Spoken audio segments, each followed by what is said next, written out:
اب یہاں تک تو یہ سلسلہ آپ نے دیکھ لیا، 43 آیات ہیں کہ جن میں وہی انداز ہے سورہ بقرہ کے، شریعت کے احکام مختلف گوشوں میں مختلف پہلوؤں سے، عبادات کے ضمن میں تیمم آ گیا، اسی طریقے سے وراثت کا قانون آ گیا، اور جو جنسی انارکی ہے معاشرے میں نہ پیدا ہونے پائے، ڈسپلن ہو، ضبط نفس ہو، ایک ستھرا معاشرہ ہو، اچھا ایک خاندانی نظام ہو، اس کے لیے کیا احکام ہیں وغیرہ وغیرہ۔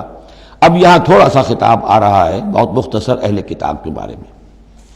الم تر الی الذین اوتوا نصیبا من الکتاب، کیا تم نے دیکھا نہیں ان لوگوں کی جانب جنہیں حساب کتاب میں سے ایک حصہ دیا گیا تھا۔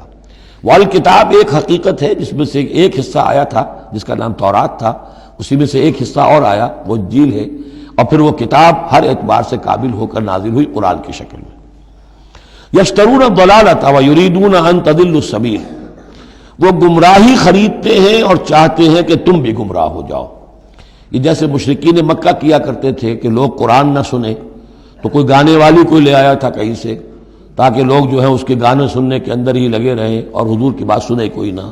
اسی طریقے سے یہ مدینے کے اندر بھی اس قسم کے معاملات جو ہیں، یہ یہودی جو ہیں اس قسم کے، جو ہمارے ہاں یہ میچز ہو رہے ہیں اور معلوم ہوتا ہے کہ ٹی وی پر گویا کہ دنیا کی اہم ترین شے جو ہے وہ کرکٹ ہے اور ٹینس ہے اور وہ وہاں کی جو اور گیمز ہیں، اور پاگل ہوئی ہے دنیا اس کے اوپر، پاگل۔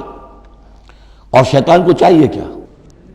حقائق کی طرف نگاہ ہی نہ ہو، زندگی کس لیے ہے، جینا کاہے کے لیے ہے، موت ہے تو اس کے بعد کیا ہونا ہے، سوچنے کی ضرورت ہی نہ ہو۔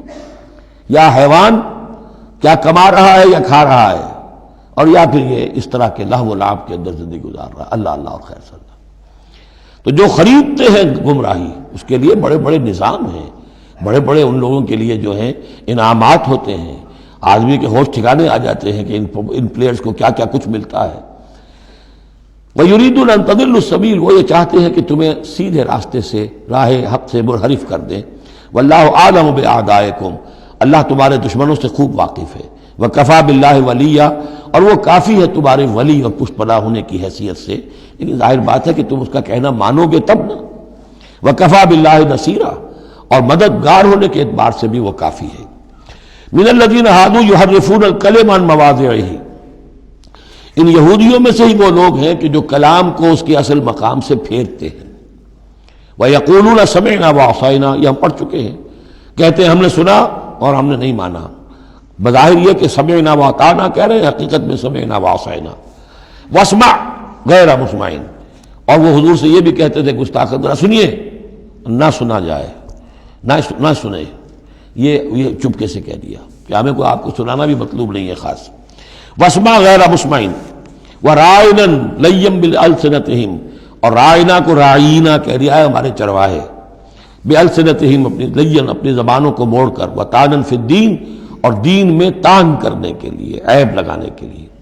وَلَوْ أَنَّهُمْ قَالُوا، اگر وہ یہ کہتے سمعنا وَأَطَعْنَا، ہم نے سنا اور مانا، وَاسْمَعْ وَانظُرْنَا، اور آپ ہماری بھی بات ذرا سن لیجئے اور ذرا ہمیں مہلت دیجئے، لَكَانَ خَيْرًا لَهُمْ وَأَقْوَمَ، یہ ان کے لیے کہیں بہتر ہوتا، بہت درست اور سیدھی بات ہوتی۔ وَلَكِنْ لَعَنَهُمُ اللَّهُ بِكُفْرِهِمْ، لیکن اللہ نے تو ان کے کفر کی وجہ سے ان پر لعنت کر دی ہے۔ فَلَا يُؤْمِنُونَ إِلَّا قَلِيلًا، تو اب وہ ایمان لانے والے نہیں ہیں مگر شاذ کوئی۔ یا ایھا الذین اوتوا الکتاب آمنوا بما نزلنا مصدقا لما معکم، اب یہاں پر اس لعنت و ملامت کے ساتھ ہی وہ دعوت بھی ہے۔ یہاں پہ جو چیزیں ملی ہوئی ہیں، جیسے کہ ہم نے دیکھا سورہ بقرہ اور آل عمران میں، وہ علیحدہ علیحدہ مقامات تھے۔ اے وہ لوگوں جنہیں کتاب دی گئی تھی، اوتوا الکتاب آمنوا بما نزلنا، ایمان لاؤ اس پر کہ جو ہم نے نازل کیا ہے، مصدقا لما معکم، اس جو کہ تصدیق کرتے ہوئے آیا ہے اس کی جو تمہارے پاس ہے۔ من قبل ان نطمس وجوہا، اس سے پہلے کہ ہم چہروں کو مٹا دیں۔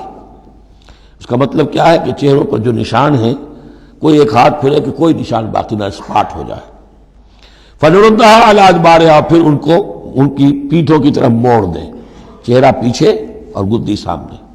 جیسے کہ اصحاب سبت کے ساتھ ان کو بندر بنا دیا یا انہیں خنزیر کی شکل بنا دی، تو فرمایا او نلعنہم کما لعنا اصحاب السبت، یا ہم ان پر وہ لعنت کر دیں جو اصحاب سبت پر ہم نے کی تھی۔ یہ تفصیل آئے گی سورہ اعراف میں، لیکن واقعہ اجمالاً جو ہے سورہ بقرہ میں آ چکا ہے۔ وَكَانَ أَمْرُ اللَّهِ مَفْعُولًا، تو اس سے پہلے تم ایمان لے آؤ، ورنہ اللہ کا معاملہ جو ہے وہ تو ہو کر رہنا ہے۔ ان اللہ لا یغفر ان یشرک بہ، پہلی مرتبہ بھی آیت یہاں آ گئی۔ یقیناً اللہ اسے ہرگز نہیں بخشے گا کہ اس کے ساتھ شرک کیا جائے۔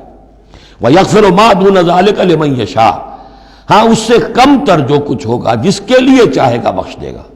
یہ بھی کھلا لائسنس نہیں ہے کہ آپ سمجھے باقی سب گناہ معاف ہو ہی جائیں گے، لیکن اس کی امید دلائی ہے کہ اللہ تعالیٰ باقی تمام گناہوں کے بغیر توبہ کے بھی معاف کرنے کا ایک امکان دے رہا ہے، لیکن یہ شرک جو ہے اس کے معاف ہونے کا کوئی امکان نہیں۔ وَمَن يُشْرِكْ بِاللَّهِ فَقَدِ افْتَرَىٰ اِثْمًا عَظِيمًا، اور جو اللہ تعالیٰ کے ساتھ شرک کرتا ہے اس نے تو بہت بڑا طوفان باندھا ہے۔ اللہ تو ایک اللہ ہے، اس کے ساتھ جس کا بھی آپ تذکرہ کرتے ہیں جھوٹ ہے، افتراء ہے، بہتان ہے، اور اس کے سوا کچھ نہیں۔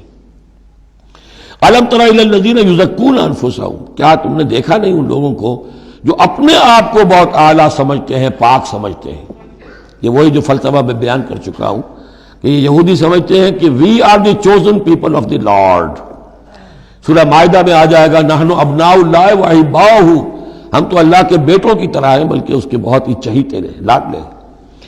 اور دوسرے جو ہیں گوئمز اور جینٹائلز، یہ تو دیکھنے میں انسان نظر آتے ہیں، حقیقت میں حیوان ہیں، گندے لوگ ہیں۔ ان کو تو جس طرح کھاؤ، لوٹو، گسوٹو، ان کو جس طریقے سے دھوکہ دو، ان کو بائی ہوک بائی کروک جو بھی ان سے استحصال ہو، جس طرح بھی کر سکو کرو۔ ان کے بارے میں تو لیس علینا فی الامیین سبیل، ان کے بارے میں ہم پر کوئی گرفت ہے ہی نہیں، ہم سے کوئی محاسبہ ہوگا ہی نہیں۔ جیسے ہرن ہے، پھر رہا ہے، آپ نے شکار کیا، کھا لیا، کون پوچھے گا آپ سے؟ اسی طرح یہ انسان نما حیوان ہے، جو چاہو کرو ان کے ساتھ۔ بل اللہ یزکی من یشاء، یہ تو اللہ تعالیٰ ہی پاک کرتا ہے جس کو چاہتا ہے۔ ولا یظلمون فتیلا، یہ تمہارے کہنے سے تم پاک نہیں ہو جاؤ گے، اونچے نہیں ہو جاؤ گے، اعلیٰ عرفہ نہیں ہو جاؤ گے۔ ہاں کہ ظلم نہیں کیا جائے گا ان پر کچھ بھی، فتیل کے برابر بھی۔ دھاگا، فتیل اصل میں کہتے ہیں کہ جو آپ نے دیکھا ہوگا آج کل تو کھجوریں کھاتے ہیں تو کھجور کی گٹھلی کے ساتھ ایک چھوٹا سا دھاگا لگا ہوتا ہے کہ جس سے بقیہ کھجور کے ساتھ اس کا تعلق ہوتا ہے، وہ گٹھلی کی ناف کے ساتھ سمجھ لیجئے، وہ فتیل ہے۔ اب ظاہر بات ہے کہ اس زمانے میں جو چھوٹی سی چھوٹی چیزیں لوگوں کے مشاہدے میں آتی تھی تو کسی چیز کے چھوٹے ہونے کے لیے مثال وہیں سے دی جا سکتی تھی۔ انظر کیف یفترون علی اللہ الکذب، دیکھو کیسے یہ لوگ اللہ پر جھوٹ باندھ رہے ہیں۔ وکفیٰ بہ اسما مبینا، اور یہی گناہ کافی ہے، یعنی ان کی گرفت کے لیے اور ان کے عذاب دینے کے لیے یہی ایک بات کافی ہے جو انہوں نے گھڑ لی ہے۔